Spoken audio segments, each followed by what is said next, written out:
Right, Ashton? That's what we're going for West Wing Week. Welcome to the West Wing Week, your guide to everything that's happening at 1600 Pennsylvania Avenue.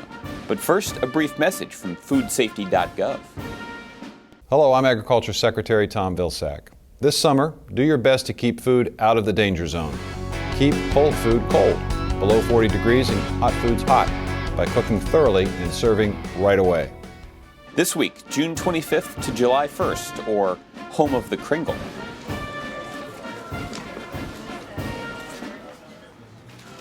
On Friday morning, June 25th, President Obama made a statement on the South Driveway about the Wall Street reform bill currently making its way through Congress. We are poised to pass the toughest financial reforms since the ones we created in the aftermath of the Great Depression. Early this morning, the House and Senate reached an agreement on a set of Wall Street reforms that represents 90% of what I proposed when I took up this fight. Later that afternoon, the president left for Muskoka, Ontario for the G8 summit to address a range of global issues. Upon arrival, he was greeted by Canadian Prime Minister Harper, and the delegations immediately got down to the important business at hand, discussing economic issues such as global development and a need for greater accountability. On Saturday, June 26th, the G8 summit took on some issues of international security, including discussions about Iran, North Korea, and the situation in Afghanistan. President Obama then traveled to stormy Toronto for the G20, where he highlighted another area of international cooperation by giving a ride to newly elected Prime Minister of the UK, David Cameron. The president then spent the afternoon in bilateral meetings. Mr. President, may I please introduce His Excellency, the President of the Republic of Korea. How are you? Affirming our alliance with South Korea, strengthening our relationship with China, and taking time to settle up on a bet with Prime Minister Cameron about the US-UK World Cup soccer match. Since it ended in a tie, we are exchanging and paying off our debts at the same time. This is Goose Island 312 beer from my hometown of Chicago. And David, I understand this is Hobgoblin from the Witchwood Brewery in Whitney in my constituency. And so I advised him that in America, we drink our beer cold. So he has to put this in the refrigerator before he drinks it, but I think he will find it outstanding. And I'm happy to give that a shot, although I will not drink it warm. In a brief moment between two meetings, the president was able to catch some of the U.S. World Cup soccer match against Ghana. Go!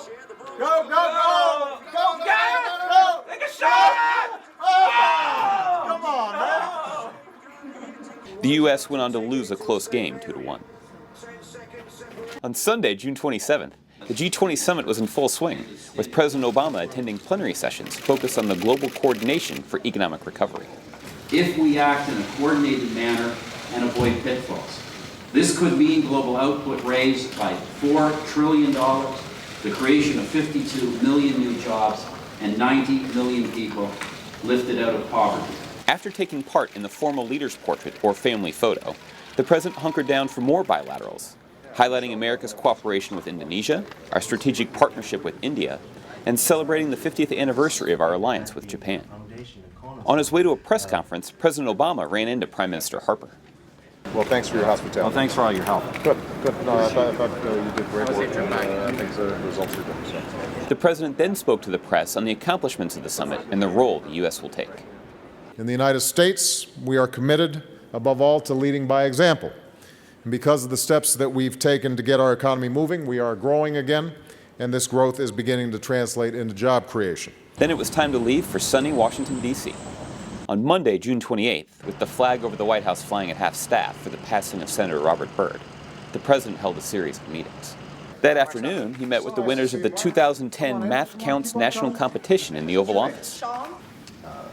I've been putting a lot of emphasis on math and science education because how well we do as a country is going to depend on, how well young people like you do on math and science. Next time Malia or Sasha have math homework, I'm going to call you up. Okay? Is that a deal? All right. The president, photographer Pete Souza, and the mathletes then put their math skills to practical use. Two of you on each side of the But we got the coach too here. Well, 3 on one side, 2 on the other. There you go. So that was a math problem. Slide in. All right, come on. On Tuesday, June 29th, the president met with his economic team and chairman of the Federal Reserve Board, Ben Bernanke, to be briefed on the economic recovery. We share the view that the economy is strengthening, that we are into recovery, that it's actually led by some interesting sectors like manufacturing that we haven't seen in quite some time. President Obama also met with a bipartisan group of senators in the cabinet room to discuss the need to pass energy and climate legislation this year, an effort he believes will not only involve action by the government, but an effort from the whole nation to change the way we use and produce energy.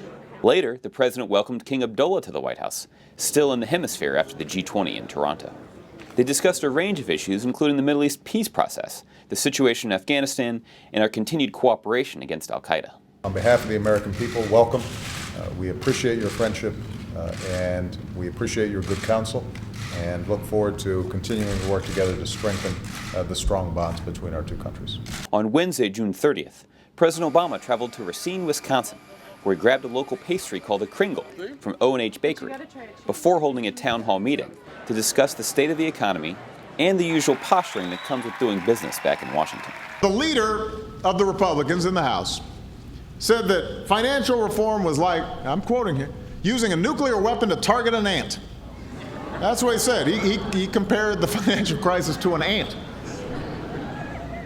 This is the same financial crisis that led to the loss of nearly 8 million jobs. Same crisis that cost people their homes, their life savings. He can't be that out of touch. On Thursday, President Obama's motorcade weaved through D.C. to American University, where he delivered remarks on comprehensive immigration reform, explaining the broken system we currently have in place and proposing a new direction.